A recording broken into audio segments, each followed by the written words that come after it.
When our group first heard the question, we almost immediately thought of food. Food brings people of all different sorts together.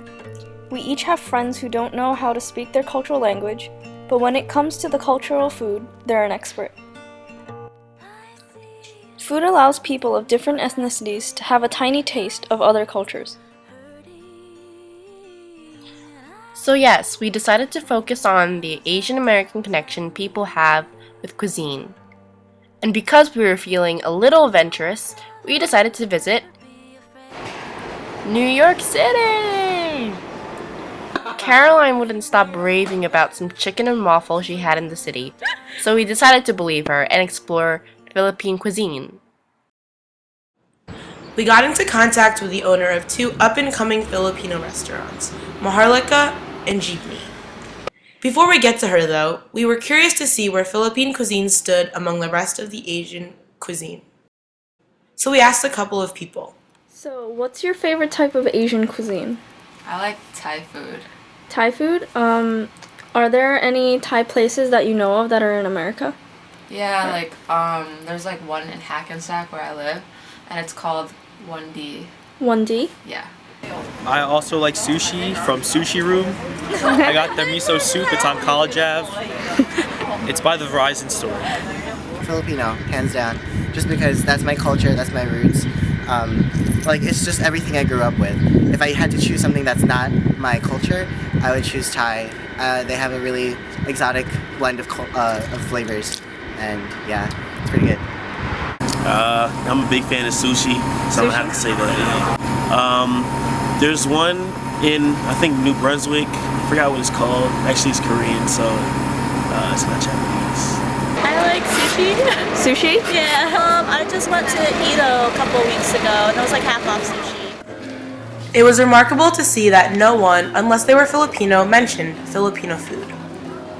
Maybe it was because of the lack of Filipino restaurants. Nicole obviously noticed this trend too and took this as inspiration.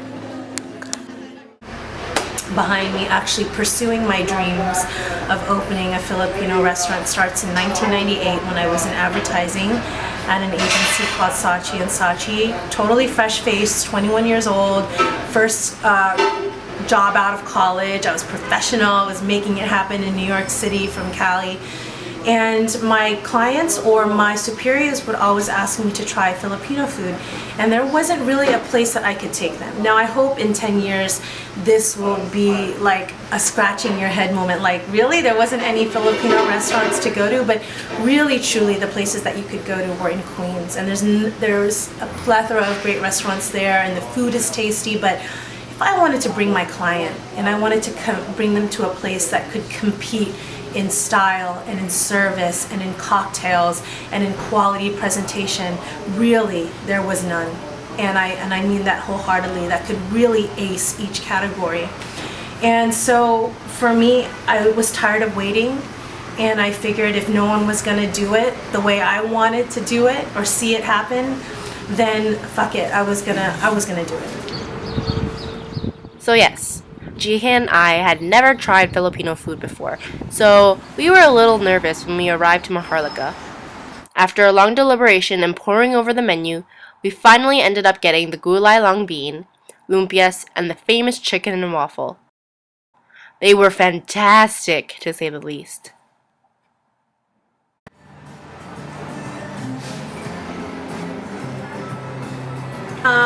When I knew I was going to open a Filipino restaurant, I just kept writing journals about what things I knew I wanted to have, what I always knew Filipinos wanted: crispy pata, sizzling sisig, gare-gare. So for Maharlika, it was really easy for me to develop that menu. I just went through the greatest hits. The success of brunch is because there weren't a lot of options and we needed to get that business started. So it happened out of practicality. And all the menu items were based on like popular brunch foods like eggs Benedict, French toast, and everything I made Filipino. And then the dinner menu, like I said, it was all like the one-hit wonders, the best dishes you'd have at your Lola's house or whatever. And then Jeepney there were so many ideas that I had continued to drill down from Maharlika that didn't quite fit Maharlika's brand, that I had all of those ideas that I could execute with Jeepney.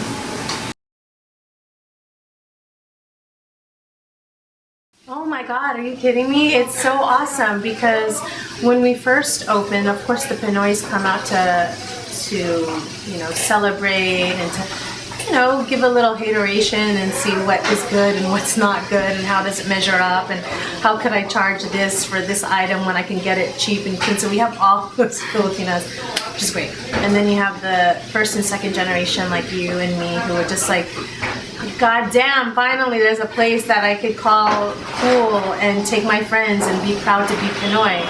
Then you start getting everyone else, the foodies. And that holds no racial barrier. I mean, from European to African American, Latino, it's everywhere. And it's a real joy to finally have a restaurant that they feel welcome to come to.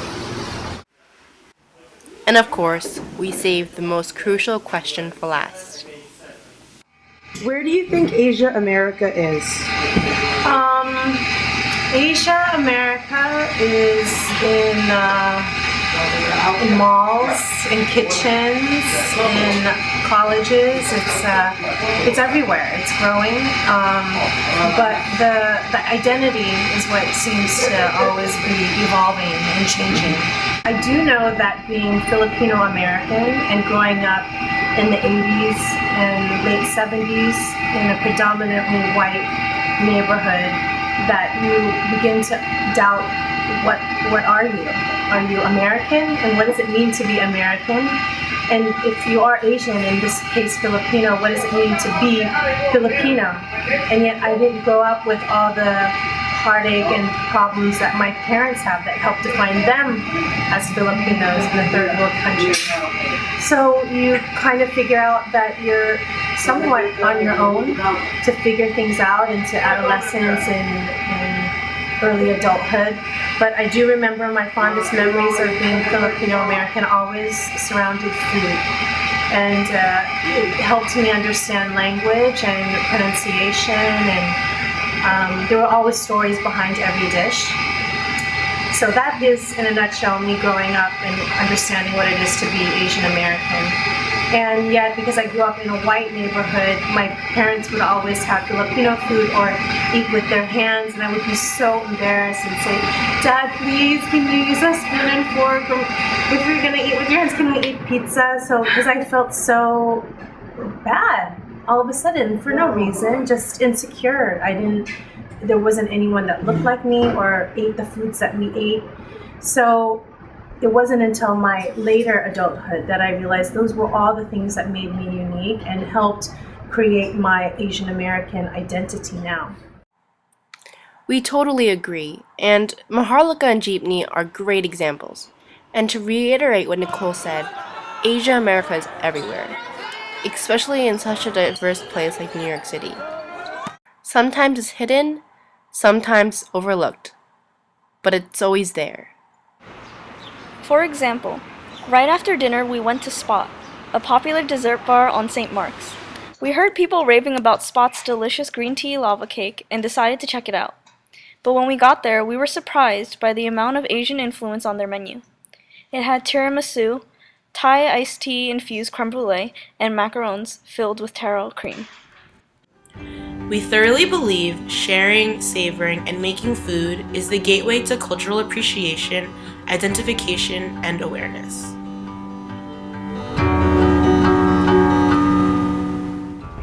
And because I didn't have the heart to edit this out, here's a last bit of advice from Nicole.